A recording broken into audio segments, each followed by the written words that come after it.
The following is a presentation of the Gear Radio Network. You're listening to Better Live Than Dead. I believe it's a big challenge for our building to keep things in perspective and to, if we're going to get addicted to anything, let's get addicted to the process.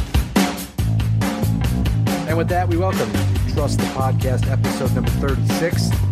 Week 14 recap, Buffalo Bills versus the New York Jets. I am Ryan Wolf at WolfBLTD. Joining me on the IndyCar Media Hotline, John Cimino, the self-proclaimed Bills Mafia's biggest Jets fan, or vice versa. Bills Mafia's favorite Jets fan. Shut up, Ryan. Close enough. Close enough. That's John Cimino at the JC Money. How you doing, John? That's me. I am good. I am super conflicted because I know this should be the, is it it's like a half victory Monday for me because, my team won, my team that I regularly root for, but the fallback team, which happens to be in the same division, and I happen to podcast on about, and I have to care about, lost. So feeling very conflicted right now, Ryan. Me too. Just because the Bills were doing pretty okay, I guess is the best way to put it. And then they crumbled and let the Jets just walk all over them for a game-winning touchdown. But we'll get to that in just a moment. You can hear this podcast on BetterLiveThanDead.com, iTunes, Google Play Music, iHeartRadio, and Spotify, and even YouTube, or wherever you get a podcast, you can hear this podcast. I promise you that much. Now, yes, John, we can. Hopefully you'll be able to hear Ryan this week because, I don't know, man, was it too much fun for you yesterday? Bouncing around there and losing to me in that basketball game? My ribs are very sore. My core is very sore, I guess is the best way to put it. I'm doing fine otherwise.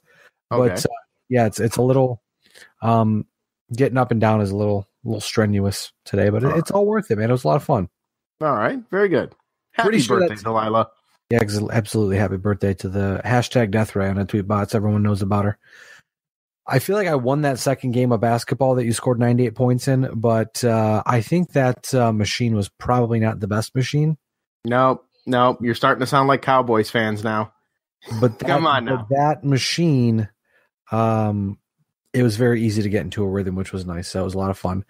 But with that being said, the Buffalo Bills fell to the New York Jets 27-23 after allowing a last-minute touchdown. Like I said, John, pretty much just marched right down the field and punched it in with about a minute and change, a little under a minute, I don't remember exactly, to go.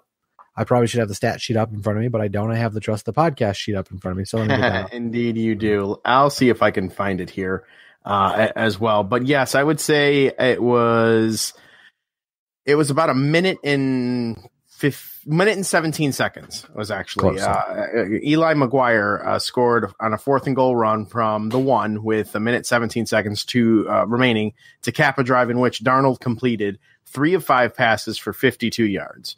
Darnold showed off, this is per CBSSports.com, by the way. This is their writing, not mine. Darnold showed off his touch with a 37-yard pass to Robbie Anderson, who made an over-shoulder catch up the right field sideline. He finished 16 of 24 with 170 yards and a 7-yard touchdown to Robbie Anderson, and as well an interception there. That's your Jets stats there for that final drive.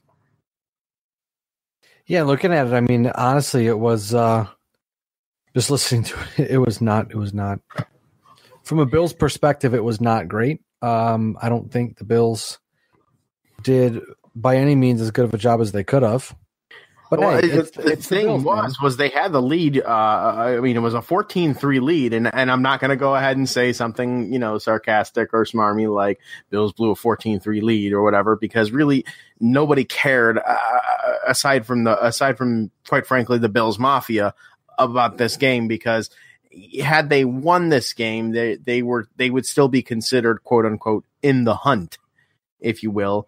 All this does now. This loss does is ensure that the streak has been reset to 1 season as opposed to 17 or whatever it was before it was broken last year. As an observer, this is right about on par for both of these teams, to be honest with you, where they were predicted to be. Actually, the Bills were predicted to do much worse than they are now, than this 4-9 record that they have. I think they were predicted only 1 or 2 wins. I think USA Today even predicted them at 0 wins or something like that. But USA Today sucks for predictions. But this is what we should have expected. By the end of this week here in the NFL, with these two teams, given that they are both very, very young, both drafting rookie quarterbacks, and regardless of the outcome, Ryan, look at Josh Allen and the positives that he has brought since being anointed the starter, and just know that the best is yet to come. With Josh Allen, I think I said right from the get-go I thought it was going to be a good one, and regardless of his 2 interceptions and no passing touchdowns, he legged out 101 yards on the ground and 1 touchdown as well, with his longest run being of 31 yards. That's something to be hopeful about, I guess is what I'm trying to say. Yeah, absolutely. I mean, Josh Allen continues to progress. I mean, some people said yesterday was kind of a step back. I mean, he was 18 for 36, 206 yards, and 2 interceptions. So certainly the turnovers are not good. He also lost a fumble, but he continues his running streak where he's carried 9 carries, 101 yards, and a touchdown, which you just mentioned about that. And then obviously Allen's up to 490 yards on 66 carries this season. So we're seeing that he's able to run the ball, which is really good. It makes him just a little more dynamic. But the one thing you want to see, obviously, first off, the interceptions, you don't want to see those, but that's a given. It's going to happen. You can't unless you're, Aaron Rodgers this year, who has 1 interception, you're not going to not throw interceptions. It's going to happen. But with that being said, how Aaron Rodgers continues off topic, how Aaron Rodgers continues to put up numbers like that, despite the fact that the Packers are not a good team at all, year after year is astounding to me. He's incredible. He's one of the best for sure. Mm-hmm. Back to Josh Allen, though, I'm interested to see every week when the All-22 film comes out, and the people you follow on Twitter who break it down, who are very good at breaking it down, kind of, hey, he would have been a little better if, there weren't a lot of drops or weren't as many drops, or if he made a better decision here or there. I know you get a couple passes where he makes a great throw, and then, the next couple passes are low or off target. So those are just rookie things that you would expect that over time he will get better at and won't make those mistakes as often. That's what you want to really see. I mean, I'm encouraged by the fact that he ran the ball 9 times and that's it. I mean, that's really 8 to 10 times for me is kind of the sweet spot anymore. Mm-hmm. And it's like, okay, maybe you're not sitting back. Maybe you're just at first glance of pressure or first open hole, you hit it and you're gone, which, hey, it works. You're rushing for 101 yards and a touchdown. You're doing something right. But right. At the end of the day, like I said, it's one of those things where you want him to limit the rushing and take advantage of the passing. But hey, if the lanes are there, take it. And he did that on Sunday. Right. As long as you're doing it smartly, then that's one thing. But, they like to, I happen to see the names Michael Vick and Randall Cunningham and things like, quarterbacks, mobile quarterbacks of the past now are starting to be compared, to Josh Allen and everything. But the problem with Michael Vick was that, if he were, he was running, he was super dynamic. He ultimately worked on his accuracy and could run and could break a tackle, but that opens up the floodgates for, injuries much faster as you were able to, see in the 1 year. I think I was 04 or 05 in Atlanta for him. And then again, it happened in Philadelphia. Can't remember exactly what year that was. Josh Allen is young and very, very raw. And I hope that for your sake and for the sake of the organization, he works a lot more on this off season about his, and his pocket presence and his touch. Really focusing on his accuracy, throwing the ball first before going to his legs. And if he could, using the aforementioned quarterback, Aaron Rodgers, if he could go to an Aaron Rodgers sort of mentality where Rodgers does have wheels and he can be very, very mobile if he wants to be. But that's the key point is if he wants to be. Alex Smith pre-injury, was very much the same way as well. If he wanted to be mobile, he could be decisively mobile. Getting Josh Allen to that point, I think, is the ultimate way to go, and that's the way that that McDermott and his coaching staff should work with him this offseason. I personally, as a fan of the Bills through this podcast and multiple family members and just being in the area, I would like to personally see Josh Allen more scale back and go towards the throwing mentality instead of the running one. And I absolutely agree on that one as well. But some things to point out, bringing us over to our the three big things this week. Stats of the game. Josh Allen surpassed 95 rushing yards in his third consecutive game, joining O.J. Simpson, Thurman Thomas, and Fred Jackson as the only Bills ever to do this. Also, you mentioned Michael Vick, John. Josh Allen breaks Michael Vick's record of most rushing yards by a rookie quarterback in their first 8 NFL starts. Vick had 418. Allen had 464. Now I got a couple more stats here for you as well, John. Tremaine Edmonds, 1 interception on Sunday. He becomes the youngest player ever in the history of the NFL to record an interception at 20 years, 7 months, and 7 days old. Wow. Robert Foster. The Buffalo Bills may have a player in Robert Foster on Sunday. 7 receptions on 8 targets, 104 yards this season. He has 15 receptions on 27 targets for 360 yards and a touchdown. And also, John, one more thing for you that we can kind of chew on for just a second here. Sure. Per @NickVeronica on Twitter, in the last 2 games, the Buffalo Bills have outgained their opponents 783 yards, to 423 yards, and the Bills have lost both of those games. So they're certainly doing the work on the field to get the victories, but it's the little things that are taking them down, especially on Sunday for the Buffalo Bills. The big thing was special teams. You saw Stephen Hauschka have a blocked field goal and then get pummeled on the return. You saw the Jets had, I think it was like an 86-yard kickoff return to give the Jets incredible field position. You've got dumb penalties on special teams. Just, it continues to be a trend.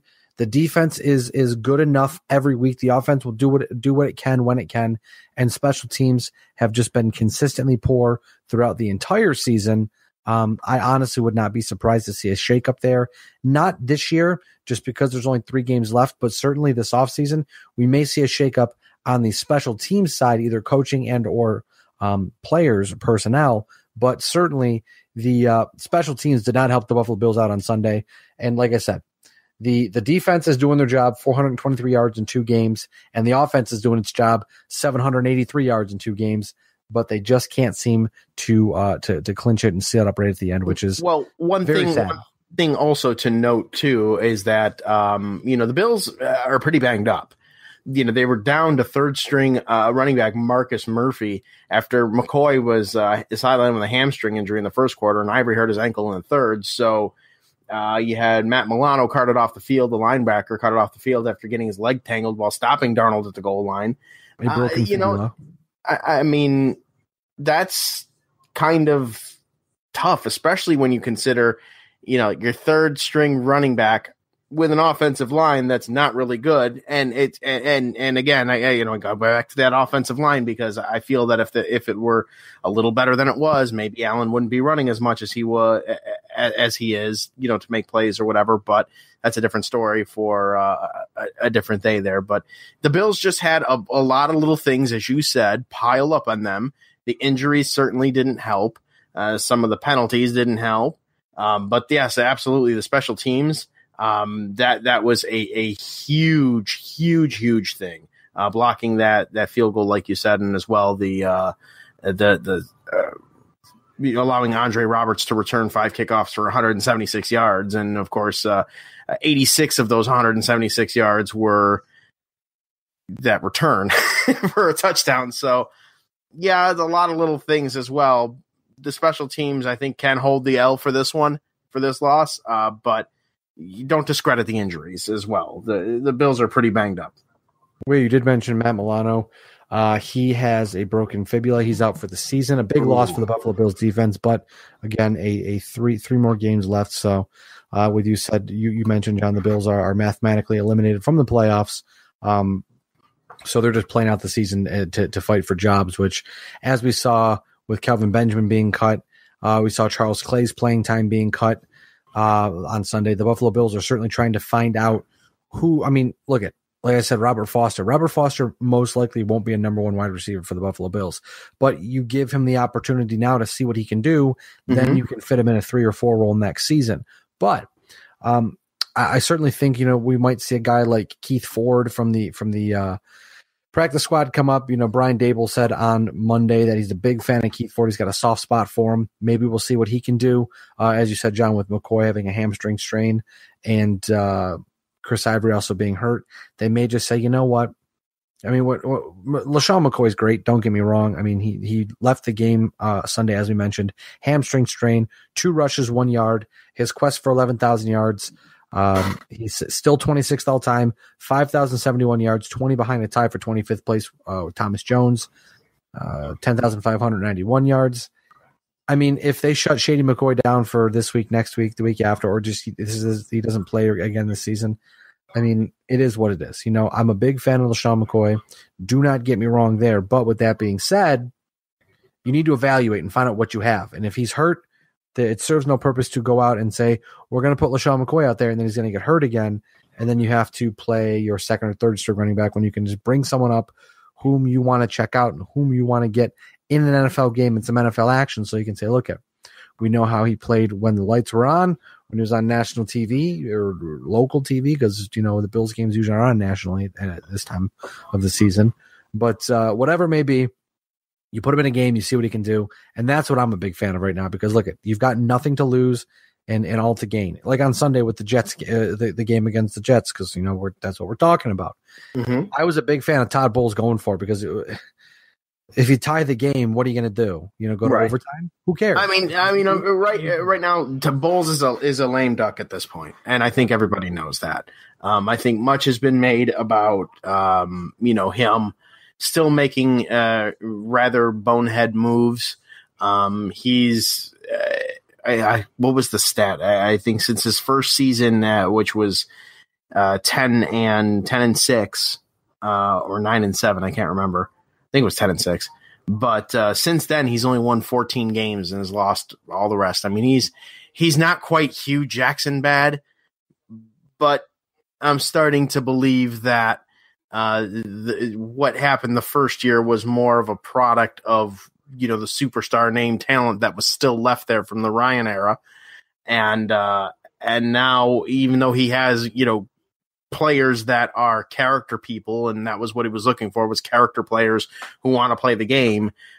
He's still pretty terrible when it comes to clock management and things like that. So yeah, it doesn't surprise me that, now 4-9 out of contention, for the New York Jets. I mean, yeah, he might as well just go all out and do whatever he wants to do, because the general idea is that Bowles will not be the Jets coach next season.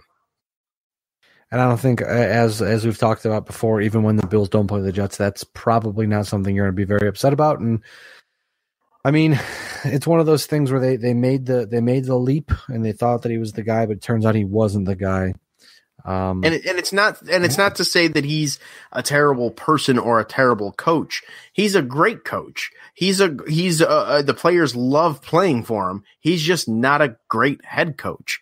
He might be in over his head for sure. And especially being in a market like New York, New Jersey, where, quite frankly, if you fart in the wrong direction, you're going to be back page news. And that's part of the reason why they were so happy with getting someone like Sam Darnold, is because he's got the personality where if they trash him, he doesn't really care. He's kind of got that country boy kind of like mentality where he doesn't let that kind of crap bother him. So he's perfect for that particular gig. But in the same, it might be time to move on there in East Rutherford. Absolutely. That's one thing we won't be seeing in Buffalo this year is a coaching change. I can almost guarantee you that one. So McDermott's there's gonna have to be a lot more losing seasons in order for McDermott to lose his job. He's at least earned 4. Absolutely. I don't disagree. He'll be around for just a little while longer, I'm thinking. But Moving on to the quest for the highest pick before we preview next week's game. If the season ended today, which obviously, it doesn't, the Buffalo Bills would pick 6th overall. The top 3 teams in the draft won last week, so the Bills are a game out of the first overall pick. We'll keep an eye on that one as the season progresses. Now on to our look ahead, brought to you by 26 Shirts. The latest offering, Buffalo Volume 6, shirt number 3, entitled One and Only. The beneficiary, $8 from every shirt sale goes to Stella, who is 15 and has been fighting acute lymphoblastic leukemia since March 2nd, 2011. Anything you, the listener, can do to help is appreciated immensely. Support 26 Shirts, get a great shirt, and help out a great human being who needs the help, who's been fighting for quite a few years. Do what you can, as we always say, and as Dell always says, any little bit of help, it goes a long way, and it's always appreciated for sure. Absolutely. Absolutely. And again, good on you, Dell. Good on you, 26 Shirts. Moving on to Week 15, the Buffalo Bills host the Detroit Lions, who are disappointing this year. 5-8 heading into this game. Matt Stafford having an off year. Normally in the top upper echelon, I would say, of NFL, in the NFL with passing. He is 15th in passing, middle of the road. 18 touchdowns, 11 interceptions, certainly a lot more interceptions, a lot less touchdowns than we normally expect from Matt Stafford. But good news for Detroit. Kenny Golladay is one of the league's best second-year receivers. He has 57 receptions, 859 yards, and 5 touchdowns. So that's good for them. A guy the Buffalo Bills need to keep an eye on, who can really get separation in the secondary and make big plays. That's something you're going to have to keep an eye on. I'm just going to put it out there. I think Detroit wins this one 27-17. 27-17, you got Detroit. I'm going to go ahead and I'm going to take the Buffalo Bills in this one. Detroit's not good. They are not good. They're the fact that they're 5-8 right now. If they don't believe in God, they need to start and they need to thank him, because they're not a 5-8 team. Stafford, they were already talking about, possibly trying to deal Stafford in the offseason from Detroit to Jacksonville to replace Blake Bortles. They're in a bit of a transition place themselves. Stafford, as you mentioned as well, struggling this year, 18 touchdowns, 11 interceptions. Honestly, the Bills now not having the stigma of or any sort of pressure to try and compete for a wild card. I expect them to come out loose.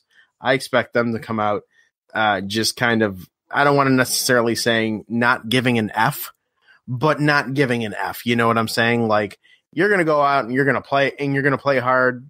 Yeah, it's a pride thing. And the Bills encompass that a lot. They play for pride. There's not too many talks of tanking with this team because the fans won't allow it. And I think just based off of that and the fact that they'll be indoors, Allen's going to be, if there's going to be anything with Josh Allen this game, it's going to be he's going to have the ability to launch the ball the entire field if he wants to, because he's indoors. There's no wind, no nothing. That said, I've got the Bills over the Lions. I'm going to take a score of 17-14. I certainly think that's Hauschka's redemption. He kicks the game winner. I certainly think it's going to be a lot of fun. I mean, at this point, just watching Josh Allen kind of just play barnyard football and be able to run around. Also, John, heads up, they're playing in Buffalo, so it will be outdoors.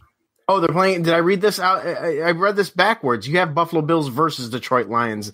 I'm thinking. Yeah, so I was going to say, I always have it. I always do it if it's verse. Obviously, they're in Buffalo at. They're there. I was put the Bills. Christ, Ryan, you're throwing me off here. You're throwing my game off. Okay, then I take that back. It's still Hauschka's revenge, but the Bills are going to win 17-14. That's okay. Hauschka's revenge. Shut up, Ryan. The podcast notes have always been the same, John. Take a look back at past weeks and you'll feel. Yeah, well, this is like what, my third or fourth, and how many have you done? Oh, come on. Shut 36. Up, 36 podcast. This 36 podcast. Right. Podcast. This is my fourth. Bear with me. You know how I write my podcasts, Ryan? I don't. I just wing it. Says a lot. Yes, it does. Well, Looking forward to week 15. I'm getting excited because next week the fantasy football playoffs continue. We get one step closer to the NFL football playoffs, or the NFL playoffs. Who the hell calls it the NFL football playoffs? The NFL playoffs. And we get closer to being put out of our misery this season with the Buffalo Bills. So, John, I guess don't worry. I'm right down there with you with the Jets. So we can all have a big old tailgate and, well, I don't know about flaming tables or anything, but I know they don't. I know they don't allow that at the tailgate anymore. But maybe I don't know. I'm touring as a wrestler again in 2019. So what the hell? Tables for all. Oh, you're coming out of retirement for the 17th time. Everybody, tune in. Shut up, Ryan. I'm nailing them tonight. Hey, take it deep, Ryan. Yikes! Yikes! That's an inside joke. Everybody, sorry about that. He doesn't listen to this. I don't give a shit. If he did, it'd be great. It was a podcasting inside joke. But hey, with that being said, I am Matt Wolf BLTD. John is at DJC Money.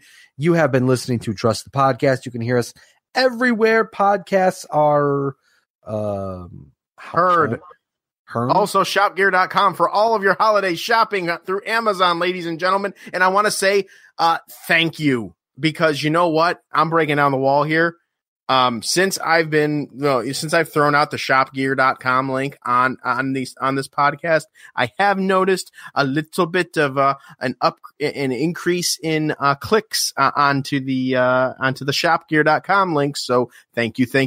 It is much appreciated. You all do not realize how much that helps this network entirely, and I cannot begin to express my gratitude towards any of you for just taking that extra little step and going shopgear.com or clicking on any of the links on gearnetwork.com or BLTD, BetterLiveThanTheDead.com. I believe still has the Amazon link up there as well too. So, just thank you very much for doing that.